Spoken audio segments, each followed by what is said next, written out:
सुप्रभातम बच्चों, मैं अंजलि तिवारी सरस्वती क्लासेस की ऑनलाइन कक्षा में आप सभी का बहुत बहुत स्वागत एवं अभिनंदन करती हूँ। बच्चों, आज की इस वीडियो में हम दृष्टांत अलंकार को मैं आपको बहुत ही अच्छे ढंग से, बहुत ही सहज तरीके से पढ़ाऊंगी। तो चलिए शुरू करते हैं। दृष्टांत अलंकार। बच्चों, आज का हमारा टॉपिक क्या है? दृष्टांत अलंकार। बच्चों, दृष्टांत का मतलब ही होता है उदाहरण देना, यानी उदाहरण। दृष्टांत का क्या मतलब होता है? उदाहरण, यानी कोई एक बात कही जाए और उसी से मिलती जुलती बात दूसरे वाक्य में कही जाए, यानी एक उदाहरण दे दिया जाए, तो उसी को हम क्या बोलेंगे? दृष्टांत अलंकार बोलेंगे। क्या बोलेंगे बच्चों? दृष्टांत अलंकार बोलेंगे। चलिए परिभाषा देख लेते हैं।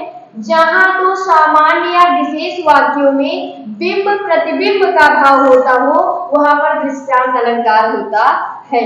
यानी बच्चों, आप एक शब्द आपको दिखाई दे रहा होगा, बिंब प्रतिबिंब। बिंब का मतलब क्या होता है? छाया। प्रतिबिंब का मतलब क्या होता है? प्रतिछाया। बच्चों, जब हम आप किसी दर्पण के सम्मुख खड़े होते हैं तो हमारी प्रतिछाया दर्पण में दिखाई देती है, और जो हम और आप हैं ये बिंब कहलाएगा। क्या कहलाएगा? बिंब, यानी छाया।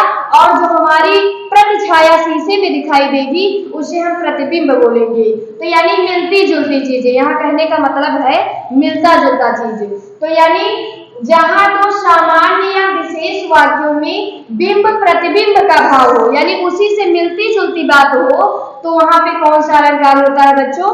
दृष्टांत अलंकार होता है। इस अलंकार में उपमेय रूप में कही गई बात से मिलती जुलती बात उपमान के रूप में दूसरे वाक्य में होती है।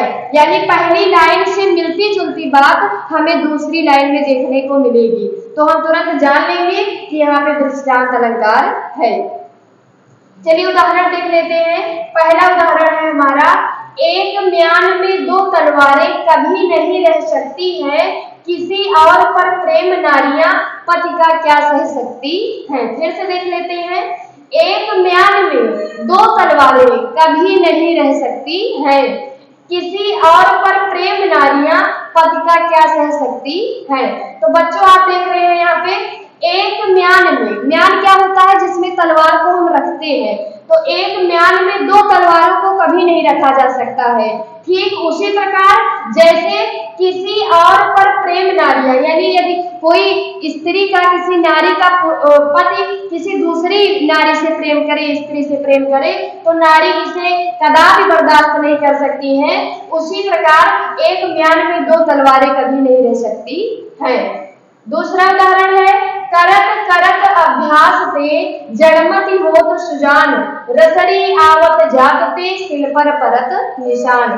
फिर से देख लेते हैं। करत करत अभ्यास ते जड़मति होत सुजान, रसरी आवत जागते सिल पर परत निशान। तो बच्चों, हमारा दूसरा उदाहरण है, करत करत अभ्यास ते, यानी अभ्यास करते करते, यानी अभ्यास करते करते जड़मत, यानी जो एकदम मूर्ख हो तो सुजान, यानी बुद्धिमान हो सकता है। यानी यदि व्यक्ति अभ्यास करे, निरंतर अभ्यासरत रहे, तो कोई अज्ञानी से अज्ञानी पुरुष भी ज्ञानी हो सकता है। कहने का मतलब ये है कि यदि हम अभ्यास करें, यानी निरंतर हम लगातार कोशिश करते रहे, तो कोई भी मूर्ख व्यक्ति भी विद्वान बन सकता है। और जैसे एक उदाहरण दे दिया गया, इसी बात को समझाने के लिए एक उदाहरण दे दिया गया है ताकि आप और अधिक सहजता से इसे समझ पाए। रसरी आवत जातते, रसरी आवत जातते, रसरी मतलब रस्सी, आवत जात से यानी आने जाने से, सिल पर परत निशान, सिल मतलब पत्थर पर, परत निशान यानी निशान पड़ जाते हैं। बच्चों, रस्सी कैसे होती है? पतली होती है, और पत्थर कैसा होता है? मोटा होता है। लेकिन अगर लगातार रस्सी आती जाती रहती है उसी पे, तो उस पर भी, पत्थर पर भी निशान पड़ जाते हैं। ठीक उसी प्रकार जैसे यदि हम अभ्यास निरंतर करते रहे, तो हम अगर बहुत मूर्ख हैं तब भी हम विद्वान बन सकते हैं। बच्चों, आशा करते हैं आपको समझ में आया होगा। अगला उदाहरण देखते हैं। बसे बुराई जा सुतन, बसे बुराई जा सुतन, ताली को सम्मान, भलो भलो कही छाड़िए, खोटे ग्रह जपदान। तो बच्चों, आप यहाँ देख सकते हैं बसे बुराई, बसे मतलब वास होना, बुराई मतलब बुराई, जास मतलब जिसके, तन मतलब शरीर में, यानी जिसके शरीर में बुराई का वास होता है ताही को सम्मान, ये संसार उसी को सम्मान देता है जिसके अंदर बुराइयों का वास होता है। और भलो भलो कहीं छाड़िए, भलो भलो कहीं छाड़िए, यानी भलो भलो यानी अच्छे व्यक्ति को भला भला कह के छोड़ देता है। जैसे खोटे ग्रह जपदान, खोटे मतलब कष्टकारी, ग्रह मतलब ग्रह को जपदान यानी जप और दान दिया जाता है, जैसे जप किया जाता है और दान दिया जाता है कष्टकारी ग्रहों को, वैसे सज्जनों को या अच्छे लोगों को व्यक्ति भला भला कहकर छोड़ देता है और उसी को सम्मान देता है जिसके अंदर बुराइयों का वास होता है। तो बच्चों एक बार फिर से हम पूरा देख लेते हैं ताकि आपको कहीं भी कोई दिक्कत ना हो और आप बहुत अच्छे से इसे समझ सके। तो फिर से देख सकते हैं इसको हम। दृष्टांत अलंकार, आज हम लोग किसके बारे में पढ़ रहे हैं? दृष्टांत अलंकार के विषय में पढ़ रहे हैं। दृष्टांत का मतलब होता है बच्चों उदाहरण। क्या होता है? उदाहरण, यानी कोई एक बात कही जाए और उसी के समर्थन में, उसी के समर्थन में एक बात और कह दी जाए, उदाहरण दे दिया जाए, तो वहां पे बच्चों कौन सा अलंकार होता है? दृष्टांत अलंकार होता है।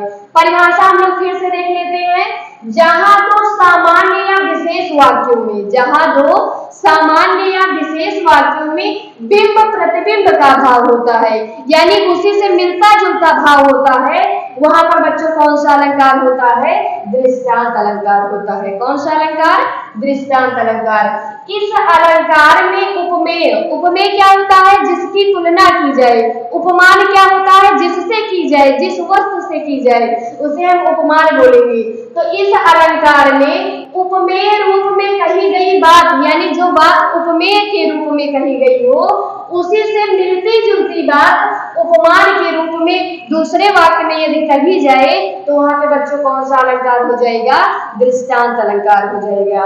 उदाहरण देख लेते हैं। उदाहरण बच्चों आप इसको नोट कर लीजिएगा अपनी नोटबुक में, क्योंकि ये परीक्षा की दृष्टि से बहुत ही महत्वपूर्ण है। तो चलिए उदाहरणों को भी देख लेते हैं हम लोग।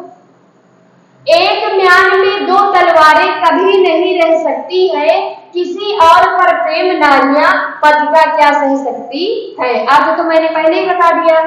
दूसरा है करत करत अभ्यास ते जड़मति होत सुजान और रसरी आवत जाते सिल पर परत निशान।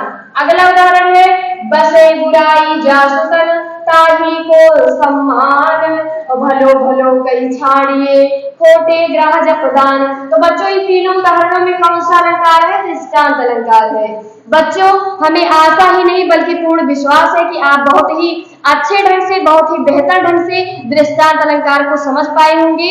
और इससे पहले बच्चों मैंने और भी कई अलंकार पढ़ाए हैं। यदि आपने उस वीडियो को ना देखा हो तो प्लीज डिस्क्रिप्शन बॉक्स में जाकर देख लें। फिर मिलते हैं अगले अलंकार की वीडियो के साथ। तब तक के लिए धन्यवाद।